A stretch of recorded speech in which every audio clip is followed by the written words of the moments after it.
Signal లేనట్టుంది.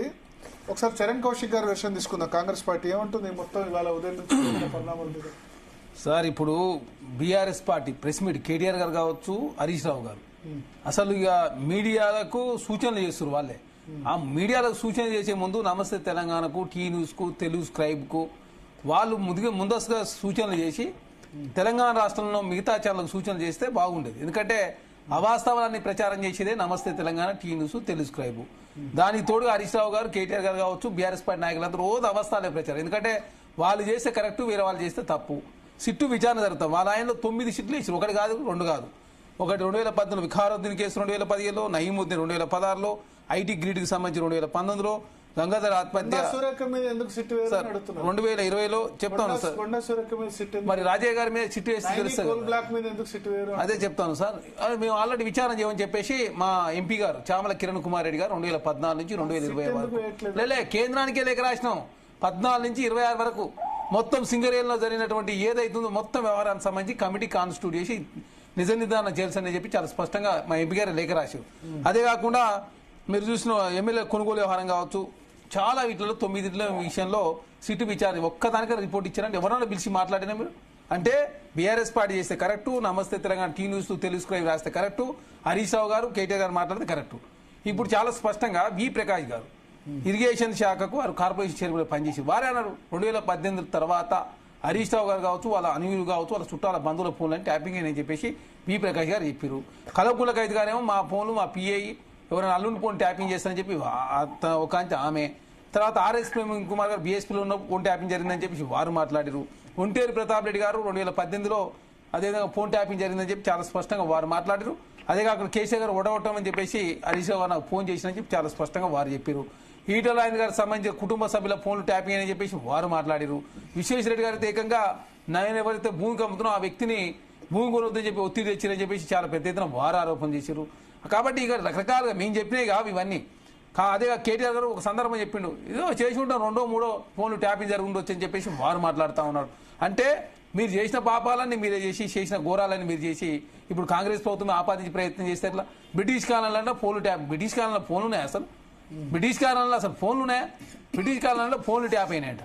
అసలు 2018 రెండోసారి గెలిచిన తర్వాత పెద్ద ఎత్తున తెలంగాణ రాష్ట్రంలో ఫోన్లు ట్యాపింగ్ అయిన మాట వాస్తవం. అదే కాకుండా రాజయ్య గారిని డిప్యూటీ సీఎం ఎందుకు తీసేసారు ఇప్పటివరకు బీఆర్ఎస్ పార్టీ చెప్పలే. అదే కాకుండా పెద్ద ఎత్తున సింగరేణి సంబంధించి కూడా చాలా స్పష్టం ఎవరైనా కూడా ఇచ్చినాం. 2023 తర్వాత కాంగ్రెస్ ప్రభుత్వం వచ్చిన తర్వాత 4 టెండర్లు పిలిస్తే ఆ 4 కూడా బీఆర్ఎస్ పార్టీకి సంబంధించిన టీఆర్ఎస్ ప్రభుత్వంలో ఉన్న వాళ్ళకి మాత్రమే టెండర్లు వచ్చినాయి. ఆనాడు ఎక్సెస్ 10% కూడా ఇచ్చిన పరిస్థితి. అదే కాకుండా ప్రతిమా శ్రీనివాసరావు గారికి సంబంధించి వచ్చినాయి. అదే కాకుండా మురళీధరరావు ఏఎన్సీ సంబంధించిన వాళ్ళు వచ్చినాయి. అదే కాకుండా సుధాకర్ రావు ఎక్స్ఎంఎల్ సంబంధించిన వాళ్ళు వచ్చినాయి. కందాల ఉపేంద్ర రెడ్డి గారికి సంబంధించిన వాళ్ళ కూతురు కూడా టెండర్లు వచ్చినాయి చెప్పి చాలా స్పష్టంగా చెప్పాం. మేము పారదర్శకంగా టెండర్లు పిలిచినాం కాబట్టి, చట్టం ప్రకారం ముందుకు పోయినాం కాబట్టి బీఆర్ఎస్ ప్రభుత్వం చేసిన వాళ్ళు కూడా టెండర్లు వచ్చినాయి. దాన్ని రాజకీయం చేసే ప్రయత్నం, దానిలో ఏదో జరిగిపోయిందని చెప్పే ప్రయత్నం, అవినీతి ఆరోపణలు వచ్చినాయని చెప్పేసి జస్ట్ మీడియాలో ప్రచారం చేసినా మేము ఏకంగా మా డిప్యూటీ సీఎం గారు కావచ్చు, మా ముఖ్యమంత్రి గారు టెండర్లు రద్దు చేసిన పరిస్థితి మనం చూసినాం. దానికి కాంగ్రెస్ ప్రభుత్వం అభినందించాల్సి పోయి ఏదో జరిగిపోయింది. ఇంకోటి హరీష్ రావు గారు ఇవాళ ఏమంటాడు, సింగరేణి అంట అదే సోలార్ సంబంధించి అవినీతి జరిగిందట. అంటే రోజుకి ఏదో ఒకటి తీసుకురావాలా, ఇష్యూని డైవర్ట్ చేయాలా, ఏదో తీసుకురావాలా. నమస్తే తెలంగాణ, టీ న్యూస్ లో తెలుగు రాసింది డైవర్షన్. మీరు మున్సిపల్ ఎలక్షన్స్ వచ్చినప్పుడు మీ మంత్రుల మధ్య గొడవ అవుతున్నప్పుడు, కోమటిరెడ్డి బట్టి ఇవన్నీ ఇష్యూస్ వస్తున్నప్పుడు ఇప్పుడు ఎందుకు విచారణ పిలిచారు సార్? ఇప్పుడు మా వాళ్ళు ఎవరన్నా ఎక్కడ బయటకు వచ్చి బట్టి గారి మీదనో, కోమటిరెడ్డి గారి మీదనో, ముఖ్యమంత్రి గారి మీద ఎవరన్నా మాట్లాడుకున్నారా? మీరే అభూత కల్పనలన్నీ క్రియేట్ చేసుకొని మీ ఇష్టం వచ్చిన వార్తలు మీరే రాసుకొని ఇవాళ నమస్తే తెలంగాణ ఒకసారి చూసి చూడండి. ఇక నమస్తే తెలంగాణ డిప్యూటీ సీఎం గారు ఏదో చెప్పిండంట, మొత్తం రాసింది. మరి మేము రాయలేదు, బట్ రాసింది ఎవరంటే అధికార పార్టీకి సంబంధించిన దగ్గర పత్రిక. అదే అది కాదు. ఇప్పుడు ఈ రోజు ఆంధ్రజ్యోతిలో వచ్చింది, ఎన్టీవీలో వచ్చింది, అది అయిపోయింది సార్. ఆంధ్రజ్యోతి పత్రిక బట్టి గురించి రాసింది సార్. ఈ రోజు నమస్తే తెలంగాణ నేను చెప్తున్నా, కేటీఆర్ గారు ఇంత మాట్లాడండి, హరీష్ రావు గారు ఇంత మాట్లాడి మీడియా సంబంధించి మీ నమస్తే తెలంగాణలో వచ్చిన దానికి ముందుగా తెలంగాణ సమాజానికి క్షమాపణ చెప్పాలి కదా. మీ టీ న్యూస్ లో నమస్తే తెలంగాణ, మా తెలుగు స్క్రైబ్ కావచ్చు, మాకు సంబంధించి 20 యూట్యూబ్ ఛానల్ అవన్నీ కూడా కేటీఆర్ గారు చూస్తారని చెప్పేసి కలకుల ఖైదుగా చెప్పారు. మా యూట్యూబ్ ఛానల్ అట్లాంటి వార్తలు ప్రసారం చేయం. మేము ఇప్పటి నుంచి అందరం పద్ధతి ఉందని చెప్పి మాట్లాడాలి కదా. లోటబీస్ కేసు అంటే పెద్ద ఎత్తున విమర్శ చేసే ప్రయత్నం చేస్తే ఇక నేను కేసులు పెట్టి రాస్తా, కేసులు విచారణ దశలో ఉన్నాయి కదా.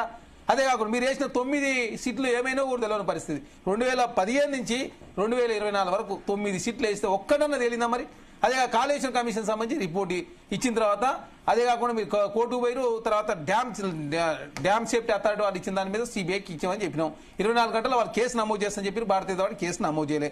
అదే కాకుండా దేశంలో ఇప్పటివరకు దాదాపు 11,384 కేసులు అయిన సిబిఐ సంబంధించి. అదే కాకుండా 25 మంది భారతీయ జనతా పార్టీలో జాయిన్ అయితే 23 మంది మీద క్లీన్ సిట్ ఇచ్చారు.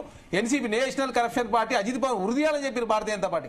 6 నెలల్లో ఎన్డీఏలోకి వచ్చిన ఆర్థిక శాఖ ఇచ్చిన తర్వాత క్లీన్ సిట్ ఇచ్చిన పరిస్థితి మనం చూసినాం. కాబట్టి భారతీయ జనతా పార్టీ కాంగ్రెస్ పార్టీ ఇది డ్రామాలు చేస్తుందని చెప్పేసి కాంగ్రెస్ ప్రభుత్వం మీద అపవాదం నెట్టే ప్రయత్నం అశోక్ చౌహాన్ గారు కావచ్చు, తర్వాత సువేంద్ర అధికారి గారు కావచ్చు, హేమంత్ బిశ్వాల్ శర్మ గారు కావచ్చు, చాలా మంది, అదే కాకుండా గాలి జనార్దన్ రెడ్డి కేసులు కావచ్చు, చాలా మంది 25 మందిలో 23 మందికి క్లీన్ సిట్ ఇచ్చి స్లో చేసిన పరిస్థితి మనం చూస్తా ఉన్నాం. కాబట్టి భారతీయ జనతా పార్టీ మీరు రాజకీయం చేస్తామని చెప్పేసి మా మీద అపవాదం నెట్టే ప్రయత్నం వారు చేస్తారు. ఎక్కడ కాంగ్రెస్ ప్రభుత్వం రాజకీయం చేయడం లేదు.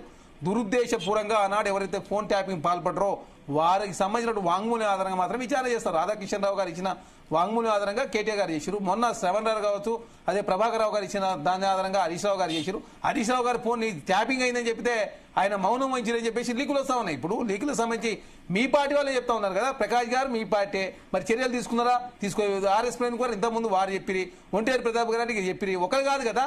తర్వాత కలకుల కవిత గారు మాట్లాడుతూ ఉన్నారు, తండ్రి ఎవరన్నా అల్లుండి ఫోన్ ట్యాపింగ్ చేస్తారని చెప్పి వారు మాట్లాడుతూ ఉన్నారు. కాబట్టి బీఆర్ఎస్ పార్టీ సంబంధించిన వాళ్ళే ట్యాపింగ్ జరిగిందని చెప్పేసి ఇప్పుడు రాజే గారు కూడా చెప్పారు కదా, నా ఫోన్ కూడా ట్యాపింగ్ జరిగింది, మరి నేను తిరుగుతున్నానని చెప్పి తీసేసారని చెప్పేసి వారు మాట్లాడతారు. అంటే మీరు ప్రజాస్వామ్యం లేకుండా చేసింది మీరు.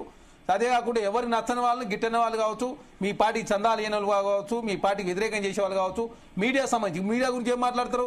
అసలు బీఆర్ఎస్ పార్టీ మీడియా వాళ్ళు అరెస్టే చేయనట్టు తొలి వెలుగు రగన్నం చేసిరు, తీర్మానం మల్లన్నం చేసిరు, టీవీ9 రవిప్రకాష్ గారు చేసిరు, ఏబిఎన్, టీవీ9, వెలుగు, V6 బ్యాన్ చేసిరు. కానీ ఇప్పుడు మాత్రం బీఆర్ఎస్ పార్టీ మేము ఏమి చేయలేదు, ఆనాడు బీఆర్ఎస్ ప్రభుత్వం కాంగ్రెస్ ప్రభుత్వం వచ్చింది చేస్తుందని చెప్పేసి అనవసరంగా తెలంగాణ సమాజాన్ని తప్పుదారి పట్టించే ప్రయత్నం చేస్తాం. కాబట్టి బీఆర్ఎస్ పార్టీ సంబంధించి ఫోన్ ట్యాపింగ్ పాల్పడ్డమాట వాస్తవం. తెలంగాణ 70,000 కోట్ల అప్పులున్న తెలంగాణ 7 లక్షల కోట్ల రూపాయలు అప్పైంది. అరే కాళేశ్వరం నుంచి కలెక్టరేట్ల వరకు, అదే కాకుండా అమర్జ్యోతి నుంచి అదే అంబేద్కర్ విగ్రహం వరకు, సెక్రటరీ నుంచి సీతారామ ప్రాజెక్ట్ వరకు, పాలమూరు నుంచి ప్రగతి భవన్ వరకు, అదే మిషన్ భగీరథ మిషన్ కాకతీయ వరకు పెద్ద ఎత్తున అవినీతి జరిగిందని చెప్పి కలవకుండా కవిత గారే మాట్లాడుతూ ఉన్నారు. ఒకటి కాదు, 2 కాదు కదా. మీరు మాత్రం కాంట్రాక్ట్ రద్దు చేయొచ్చు.